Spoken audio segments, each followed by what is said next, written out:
तो बच्चों आज हम पहले हमने संज्ञा इस विषय में जानकारी प्राप्त की थी। इस व्याकरण विभाग संज्ञा का हमने अध्ययन किया था।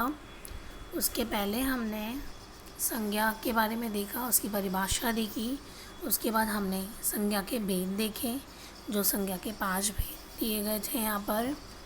और उसके बाद हमने पहला भेद व्यक्तिवाचक संज्ञा, इसके बारे में जानकारी प्राप्त की थी। अब इसके आगे की जानकारी हम प्राप्त करेंगे। तो इसके आगे का जो दूसरा भेद है संज्ञा का, वह है जातिवाचक संज्ञा। तो आइए देखते हैं जातिवाचक संज्ञा की परिभाषा। जिस शब्द से एक जाति के सभी प्राणियों अथवा वस्तुओं का बोध हो, उसे जातिवाचक संज्ञा कहते हैं। तो बच्चों यहाँ पे यह लिखा गया है कि अगर एक जाति से सभी प्राणियों अथवा वस्तुओं का बोध हो, मतलब एक जाति अगर सारी जो जातियाँ हैं, जिस एक शब्द से जाति के सभी प्राणियों अथवा वस्तुओं का बोध हो, उसे जातिवाचक संज्ञा कहते हैं। जैसे पुस्तकें, तो गाय, बकरियाँ, तो अगर उस शब्द को हम क्या कहेंगे, जातिवाचक संज्ञा। तो आइए बच्चों को उदाहरण के माध्यम से हम देखते हैं। जैसे बच्चा, जानवर, नदी, अध्यापक, बाज़ार, गली, पहाड़, खिड़की, स्कूटर आदि शब्द एक ही प्रकार, प्राणी, वस्तु और स्थान का बोध करा रहे हैं। देखो बच्चों, जो बच्चा है, जानवर, नदी, अध्यापक, बाज़ार, गली, पहाड़, खिड़की, स्कूटर, ये क्या हो रहे हैं, शब्द एक ही प्रकार के प्राणी और वस्तुओं को और स्थानों का बोध करा रहे हैं, इसलिए हम इन्हें क्या कहेंगे, जातिवाचक संज्ञा। तो बच्चों आपको पता चला कि जातिवाचक संज्ञा किसे कहते हैं, कि जो हमें जाति के सभी प्राणियों अथवा वस्तुओं का बोध करवाता है, हम उसे जातिवाचक संज्ञा कहेंगे। तो आइए हम देखते हैं कुछ उदाहरण के माध्यम से जातिवाचक संज्ञा को समझने के लिए। जैसे उदाहरण, लड़का, पशु पक्षियों, वस्तु, नदी, मनुष्य, पहाड़ आदि। लड़का से राजेश, सतीश, दिनेश आदि सभी लड़कों का बोध होता है। अगर नाम लिया, इसमें नाम लेते हैं राजेश, सतीश, तो आपको नाम से पता चल जाता है कि यह नाम लड़कों का बोध हो रहा है। पशु पक्षियों से गाय, घोड़ा, कुत्ता आदि सभी जाति का बोध होता है। तो अगर पशु पक्षियों का नाम लिया, गाय, घोड़ा, कुत्ता, तो ये सब आपको क्या होगा, पशु पक्षियों का बोध होता है। और वस्तु में देख लीजिए, वस्तु में मकान, कुर्सी, पुस्तक, कलम आदि का बोध होता है।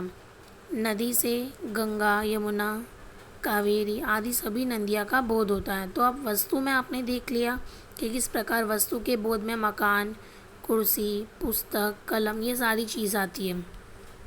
और उसी प्रकार यहाँ पे नदी से लिया गया है, तो गंगा, यमुना, कावेरी आदि सभी नदियाँ का जब बोध होता है तो उसे क्या कहेंगे, जातिवाचक संज्ञा।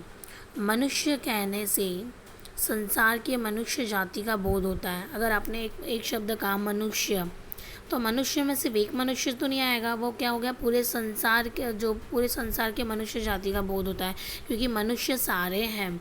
तो इन अगर मनुष्य से लिया गया नाम, तो वो क्या हमारा कहलाएगा, जातिवाचक संज्ञा। पहाड़ कहने से संसार के सभी पहाड़ों का बोध होता है।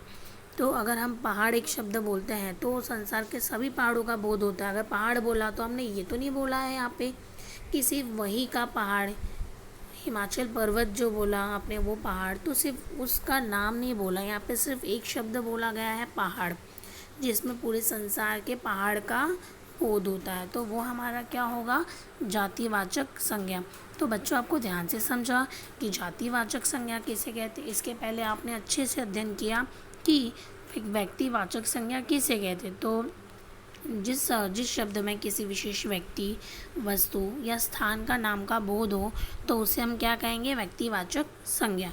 उसी प्रकार यहाँ पे जातिवाचक संज्ञा में अगर सभी एक ही जाति के सभी प्राणियों अथवा वस्तुओं का बोध हो, उसे हम क्या कहेंगे, जातिवाचक संज्ञा। तो आपने अनेक उदाहरणों के माध्यम से आपने देखा कि जातिवाचक संज्ञा किसे कहते हैं। तो बच्चों आपको समझा। अब आगे का भेद देखते हैं। तो आगे का भेद है यहाँ पे भाववाचक संज्ञा। तो बच्चों भाववाचक संज्ञा में आपको क्या बता देंगे यहाँ पे कि थकान, मिठास, बुढ़ापा, गरीबी, आज़ादी, हंसी, चढ़ाई, साहस, पीड़िता आदि शब्द भाव, गुण, अवस्था तथा क्रिया के व्यापार का बोध करा रहे हैं, इसलिए यह भाववाचक संज्ञा है। तो भाववाचक संज्ञा की परिभाषा क्या होगी बच्चों? जैसे कि थकान, मिठास, बुढ़ापा, गरीबी, आज़ादी, हंसी, पीड़िता, शब्द, भाव, गुण। अगर ये सारी चीज़ अगर आपके क्रिया के व्यापार का बोध करा रहे तो हम उसे क्या कहेंगे? भाववाचक संज्ञा। तो बच्चों ये हमारा तीसरा प्रकार है। हमने पहला प्रकार देखा व्यक्तिवाचक संज्ञा, दूसरा जातिवाचक संज्ञा और अब हमारा जो है तीसरा भाववाचक संज्ञा। तो बच्चों देखते हैं जिन शब्दों से किसी प्राणी या पदार्थ के गुण, भाव, स्वभाव या अवस्था का बोध होता है उसे हम कहते हैं भाववाचक संज्ञा। तो बच्चों भाववाचक संज्ञा में अगर आपको किसी प्राणी या पदार्थ के गुण या भाव या स्वभाव या अवस्था के बारे में अगर आपको बोध होता है तो उसे हम भाववाचक संज्ञा कहते हैं। तो आपको पता चला भाववाचक संज्ञा किसे कहते हैं? जिस प्राणी या पदार्थ के गुण, भाव, स्वभाव, अवस्था ये जो सारी चीज़ें वो क्या है इम्पॉर्टेंट है। तो अगर ये सारी चीज़ों का बोध होता है तो हम उसे क्या कहेंगे? भाववाचक संज्ञा। समझा बच्चों आपको? Yes, very good. तो आइए देखते हैं उदाहरण के तौर पर, जैसे उत्साह, ईमानदारी, बचपन आदि। इन उदाहरणों में उत्साह से मन का भाव है। जो आपने उदाहरण के तौर पर मैंने आपको एक शब्द बताया उत्साह, तो यह उत्साह के शब्द से ही क्या आपको पता चल रहा है कि यह मन का भाव है। ईमानदारी से गुण का बोध होता है। बचपन जीवन की एक अवस्था या दशा को बताता है। ईमानदारी ने अगर आपने उसका नाम लिया तो वो उस इंसान का क्या होगा? गुण होगा कि आप उसकी ईमानदारी बता रहे हो, मतलब आप उसमें उसका बेनिफिट, उसका गुण बता रहे हो। अगर आपने बचपन एक शब्द लिया तो जीवन की क्या बता रहा है? हमें एक अवस्था बता रहा है, एक दशा बता रहा है कि हम दशा बता रहे हैं बचपन के एक शब्द से। तो ये सारी चीज़ें क्या हुई? भाव प्रकट करने वाली हूँ, तो वो हमारा क्या होगा? भाववाचक संज्ञा। अतः उत्साह, ईमानदारी, बचपन आदि शब्द भाववाचक संज्ञाएं हैं। तो बच्चों आपने देखा भाववाचक संज्ञाएं क्या है? हर पदार्थ का धर्म होता है। पानी में शीतलता, आग में गर्मी, मनुष्य में देवत्व और पशुत्व इत्यादि का होना आवश्यक है। तो बच्चों हर पदार्थ का धर्म होता है कि पानी में क्या होती है? शीतलता, आग में गर्मी लगती है, मनुष्य में देवताओं का होता है, पशुत्व इत्यादि होना क्या होता है? आवश्यक होता है। तो पदार्थ का गुण या धर्म पदार्थ से अलग नहीं रह सकता। तो जो पदार्थ है उसका गुण और उसका धर्म वो उससे अलग नहीं रह सकता। घोड़ा है तो उसमें बल है, वेग है और आकार भी है। अगर आपने घोड़ा शब्द लिया है प्राणी का तो उसमें बल भी है, वेग भी है, आकार भी है। तो व्यक्तिवाचक संज्ञा की तरह भाववाचक संज्ञा से भी किसी एक ही भाव का बोध होता है। धर्म, गुण, अर्थ और भाव प्रायः पर्यायवाची शब्द है। इस संज्ञा का अनुभव हमारी इंद्रियों को होता है और प्रायः इसका बहुवचन नहीं होता। तो बच्चों आपने देखा कि भाववाचक संज्ञा किसे कहते हैं। तो हमने अब तक 3 प्रकार देखे हैं: व्यक्तिवाचक संज्ञा, जातिवाचक संज्ञा, भाववाचक संज्ञा।